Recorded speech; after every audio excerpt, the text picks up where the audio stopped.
Okay.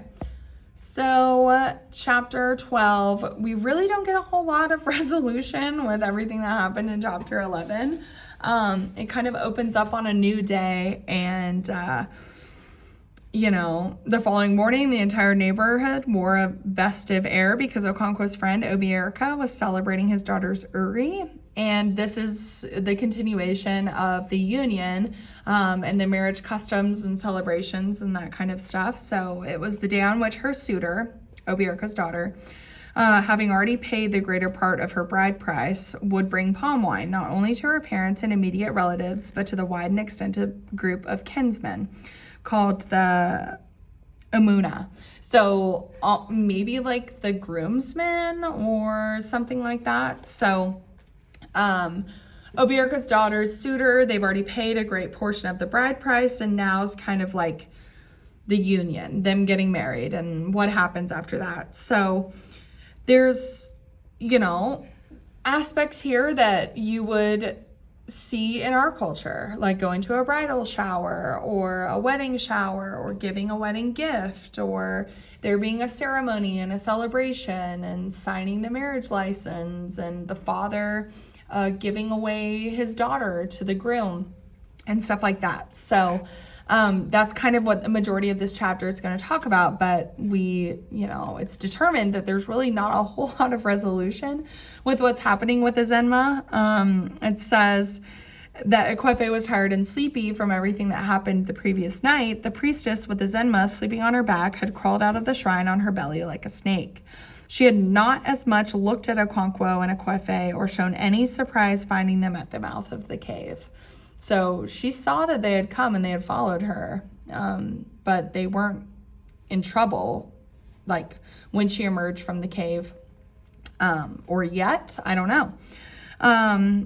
She had gone back to the village, and they followed, Okonkwo and Ekwefe followed behind at a respectful distance, and Chilo placed Azenma carefully on the bed and went away without saying a word to anybody. So I personally was left feeling very unresolved here, but, I'm sure we'll find out more later.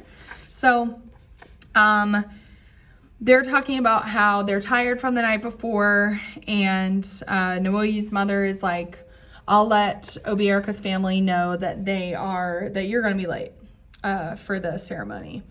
So then we get a little bit more information about how Okonkwo came to arrive at the shrine in the caves.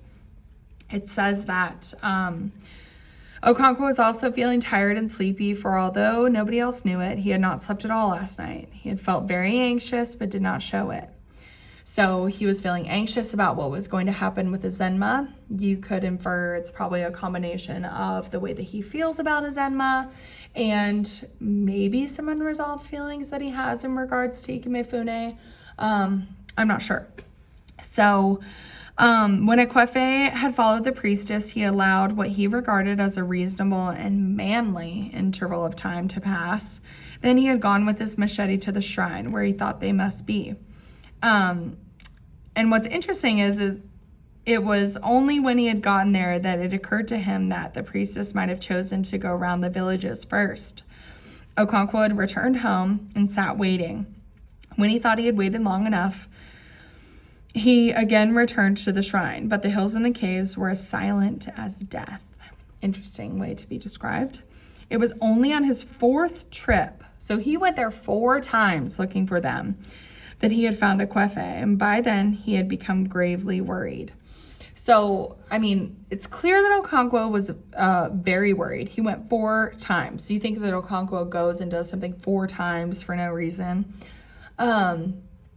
So what I find interesting is that we don't have the answer yet as to maybe why Chilo traveled around to all of the 9 villages before going to the shrine.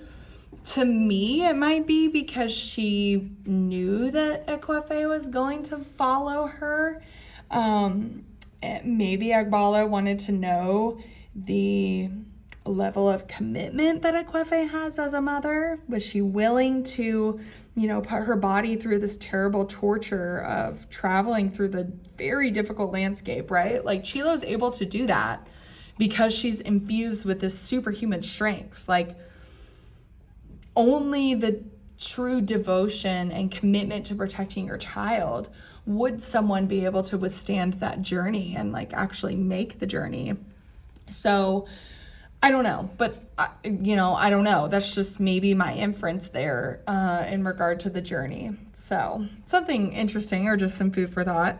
So we get lots of information of the marriage custom and the traditions and the customs and what happened during kind of like, a wedding of sorts here, and what they're supposed to do, and how a man is supposed to be, how a husband is supposed to be, how a wife is supposed to be. And then there's a quick, brief, additional example of how the people of Umuofia have a structured, successful, organized justice system, right? How they preserve society and order. So there's something that happens, a cow gets out of, it's let loose in the village, and when they saw it, they drove back to its owner, who at once paid a heavy fine with the village imposed on anyone whose cow was let loose on its neighbor's crops. So, when something happens and order is disturbed, a cow is let loose, it damages someone's crops, it damages someone's, harvest, their way of life, their ability to sustain. They must pay a heavy fine, and they know this, and they take accountability and they acknowledge it. So just another example of how they preserve society and order. So just continued customs, paying the bride price, bringing, 30 or 40 bottles of palm wine. And let's see.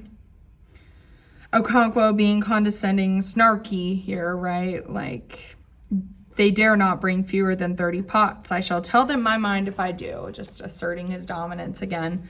And then here, this society relies on the strength of its bonds and the strength of the, order among people. So I just thought it was interesting when they're breaking the kola nut, it says, life to all of us, and let there be friendship between your family and ours. So like, this is a friendly union. We want to, work together, and this is a relationship that we are also now forming. So another tradition, another custom described in great detail by Chinua Achebe, but again, to reinforce for later in the novel that when the British arrive, these customs and these unions and these practices, they are sophisticated. They are, purposeful. They're structured. They're organized, and they're not primitive. They're not uncivilized like what we could predict later they might be perceived as. Just another thing to note, that when something specifically about this marriage custom or tradition, that when brides are married off, they are the ones who leave their families. They are the ones who leave their homes and go. They actually live with the suitor's family and parents for 7 weeks. And it just reinforces that power dynamic that in Umuofian society, in the Igbo culture, the power leans in favor of the man. The woman is the one that has to go be in a new situation, leave her family, and join and be a part of the man's family, really. It's a lineage. There's a heritage here. It's not necessarily like they're breaking off from their families and going and forming their own like satellite family. It's a lineage that is focused on the male side and continuing that family, the tradition and the culture of their father and their father's reputation, rather than necessarily the woman's family.